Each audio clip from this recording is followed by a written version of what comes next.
मैं डॉक्टर महेश कुमार पालीवाल, सहायक आचार्य रसायन विज्ञान, राजकीय कन्या महाविद्यालय चोमू।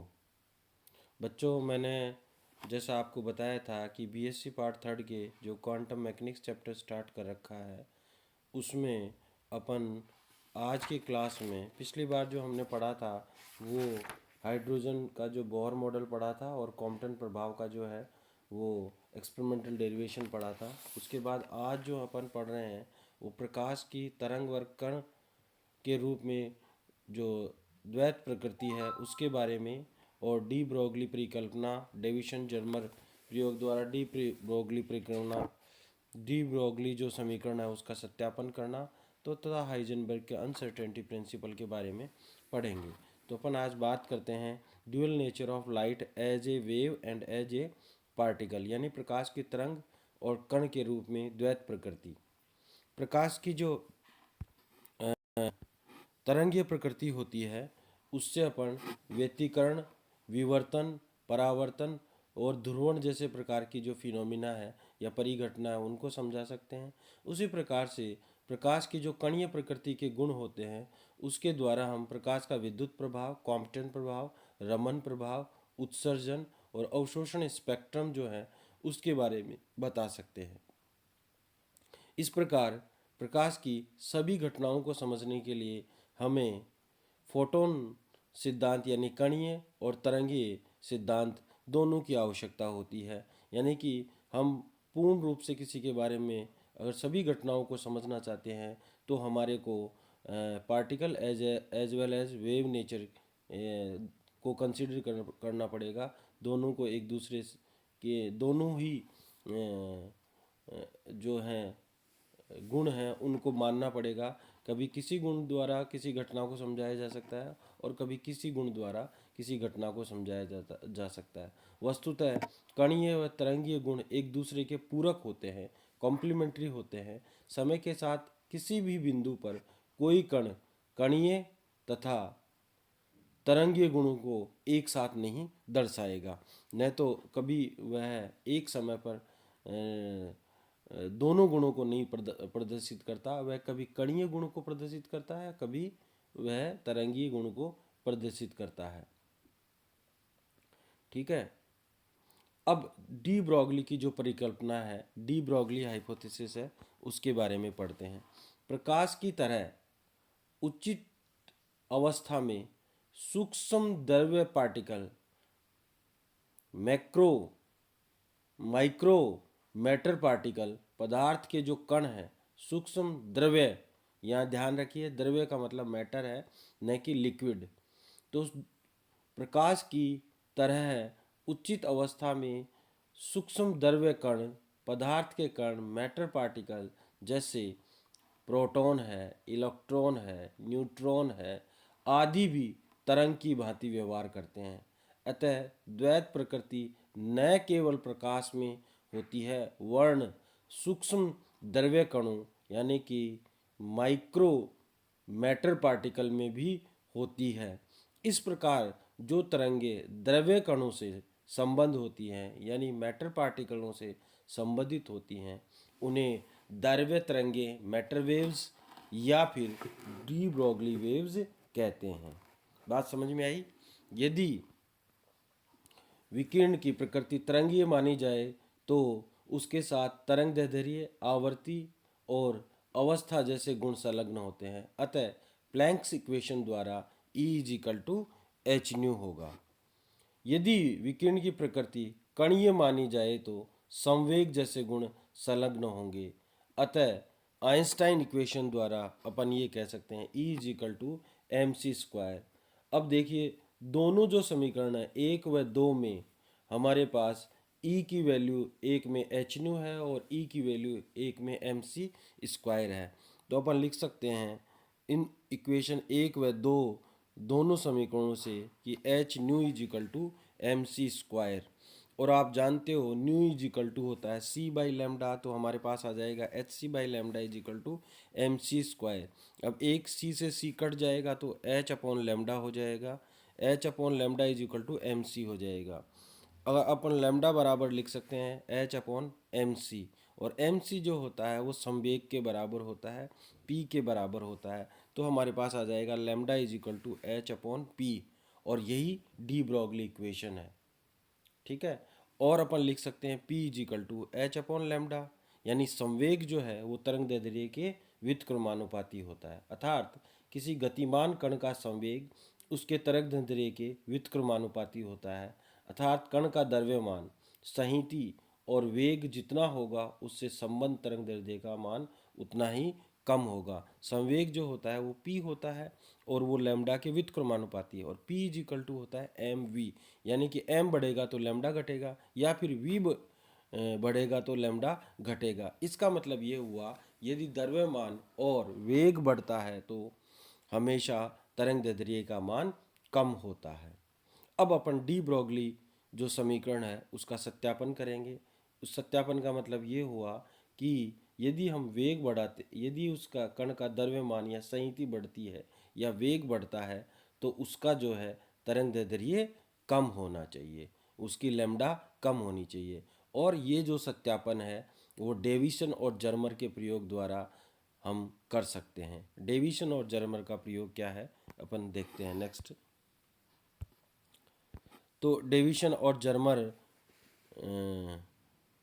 प्रयोग द्वारा डी ब्रॉगली सत्यापन, इसमें क्या होता है, एक इलेक्ट्रॉन गन होता है जिसके द्वारा इलेक्ट्रॉनों का उत्सर्जन होता है, और इस इलेक्ट्रॉन पुंज को 40 से 68 वोल्ट तक त्वरित करते हैं।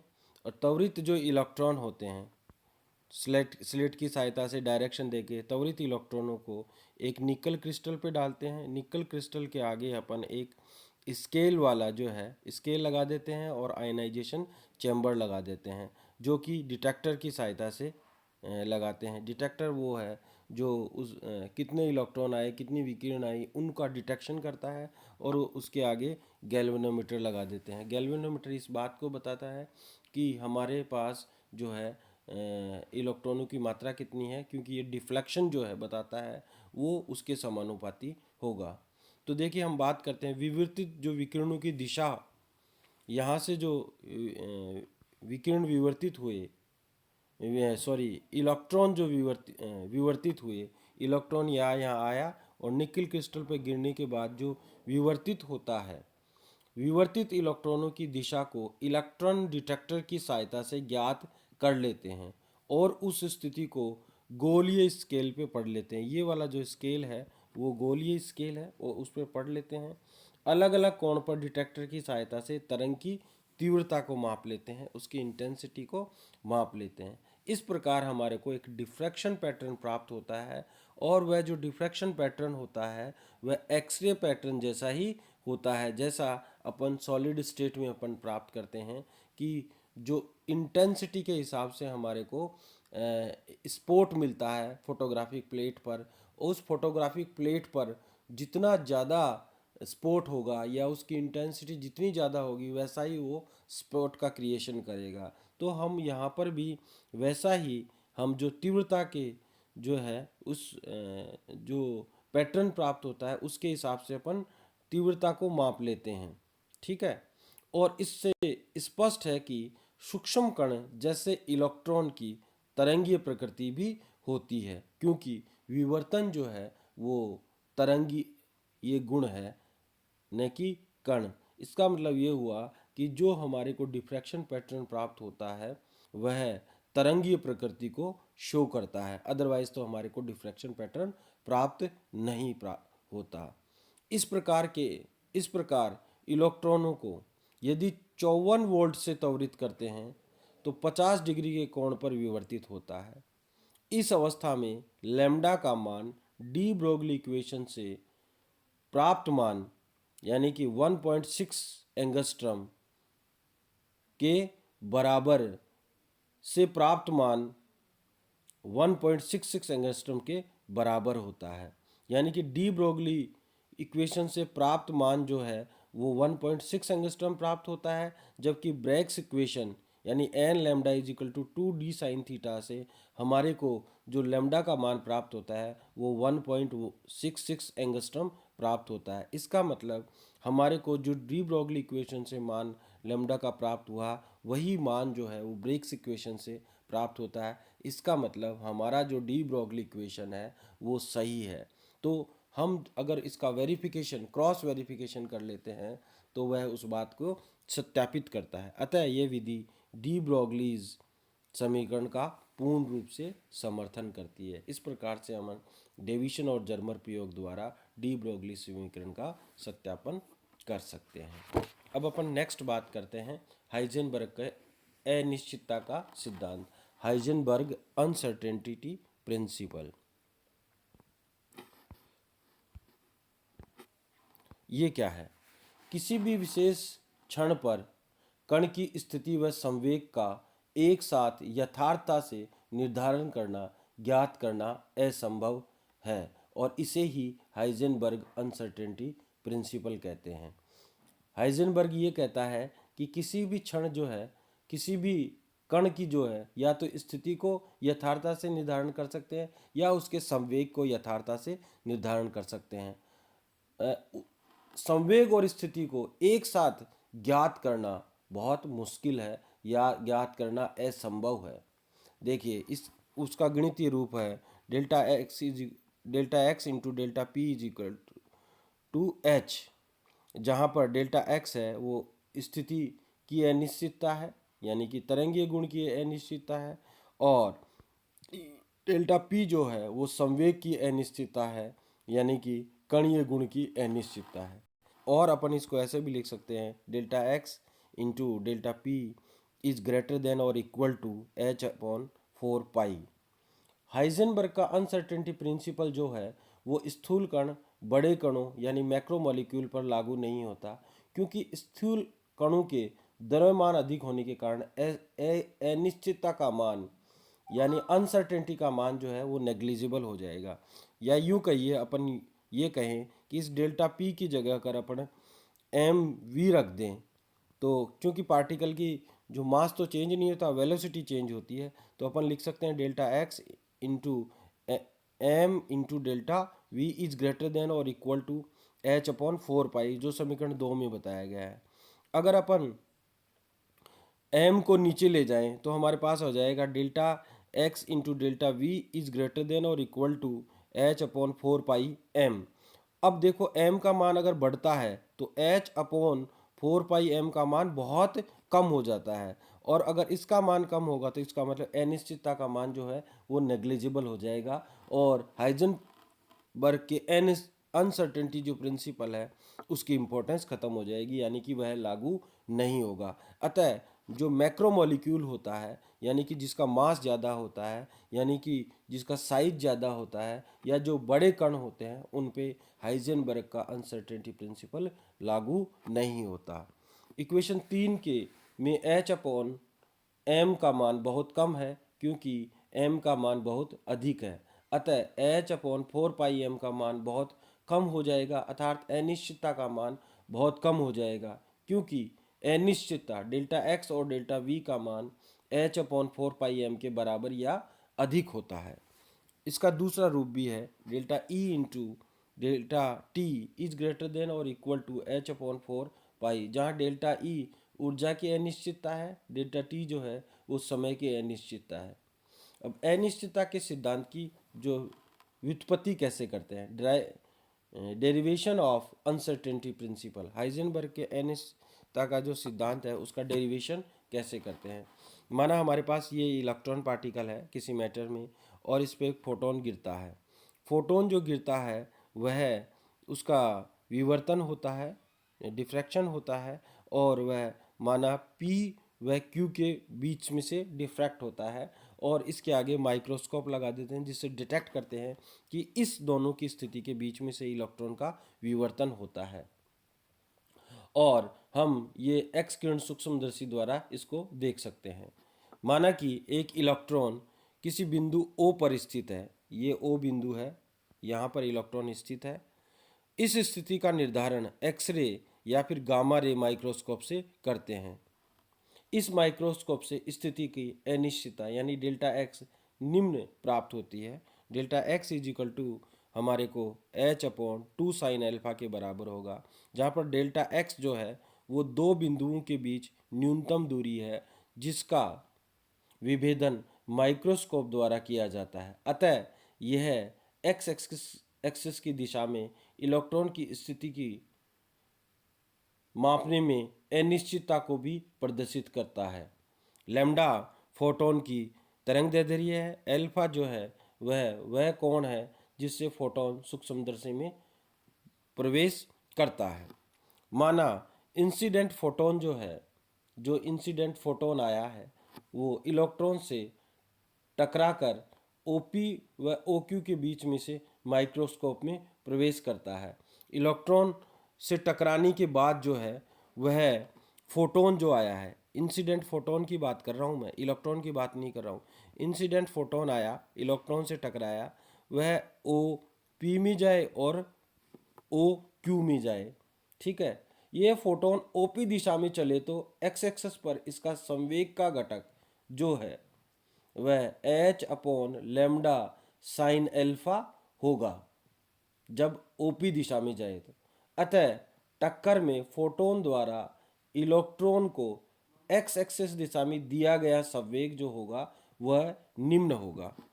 एक्स एक्सिस दिशा में इधर इलेक्ट्रॉन गया, उस दिशा में कितना संवेग देता है वो हो जाएगा p x is equal to H upon lambda plus H upon lambda sine alpha. वह प्लस इसलिए आएगा, बढ़ेगा इसलिए क्योंकि फोटोन व इलेक्ट्रॉन की जो दिशा है वह लगभग सेम डायरेक्शन है, सेम है, एक ही दिशा में। फोटोन भी इधर ही है और जो है इलेक्ट्रॉन जो है वह भी एक्स एक्सिस में ही गया है। ठीक है, तो सेम डायरेक्शन में गया है तो हमारे पास जो होगा वो संवेग जो हो उसका इलेक्ट्रॉन का बढ़ जाएगा। यदि जो है वह मान लो हमारे पास फोटोन वापस चला जाए तो देखिए दूसरी स्थिति में क्या होगा। इसी प्रकार यदि प्रकीर्णित फोटोन सूक्ष्मदर्शी में ओ क्यू दिशा में प्रवेश करता है तो इलेक्ट्रॉन एक्स एक्सिस की दिशा में दिया गया संवेग जो है वो निम्न होगा। अब संवेग घटेगा क्योंकि फोटोन और इलेक्ट्रॉन की जो दिशा है वह विपरीत हो गई। अब संवेग घटेगा तो इलेक्ट्रॉन को एक्स एक्सिस की दिशा में दिया गया संवेग जो होगा वो निम्न हो जाएगा p y is equal to H upon lambda minus H upon lambda sine alpha. अब समीकरण 2 व 3 के अनुसार इलेक्ट्रॉन के संवेग का मान पी एक्स व पी वाई के बीच कुछ भी हो सकता है। अतः एक्स एक्सिस पर संवेग की अनिश्चितता जो होगी वह होगी delta P is equal to p x minus p y. अब पी एक्स की वैल्यू रख देंगे और पी वाई की वैल्यू रख देंगे। पी एक्स की वैल्यू थी हमारे पास H upon lambda plus H upon sine alpha minus H upon lambda minus H upon lambda sine alpha. खोलेंगे तो हमारे पास ये समीकरण आएगी H upon lambda plus H upon lambda sine alpha minus H upon lambda plus H upon lambda sine alpha. H upon lambda से H upon lambda cut जाएगा और H upon lambda sine alpha बचेगा, इधर H upon lambda sine alpha बचेगा। तो हमारे पास हो जाएगा 2 h upon lambda sine alpha जो समीकरण 4 में है।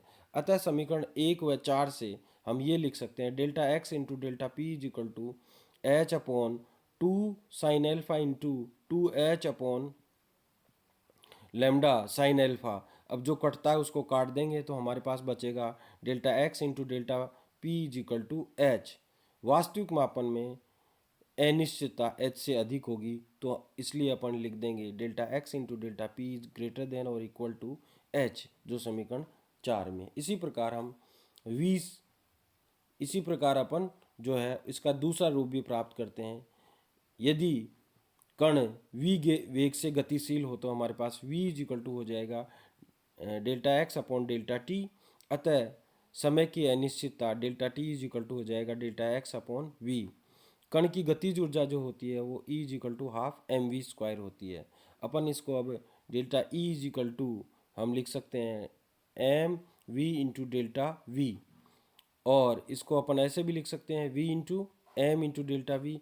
तो m इंटू डेल्टा वी की जगह अपन डेल्टा p लिख सकते हैं। तो हमारे पास delta E is equal to हो जाएगा V into H upon delta X. यह इसलिए हो जाएगा क्योंकि delta x into delta P is equal to होता है एच, तो delta P is equal to हो जाएगा एच अपॉन डेल्टा एक्स। अब देखिए अपन वी अपॉन डेल्टा एक्स की जगह डेल्टा टी भी लिख सकते हैं, या डेल्टा एक्स अपॉन वी की जगह अपन क्या लिख सकते हैं, डेल्टा एक्स भी लिख सकते हैं, वी इंटू डेल्टा टी के बराबर। तो हमारे पास आ जाएगा delta E into delta t is equal to और ग्रेटर देन एच।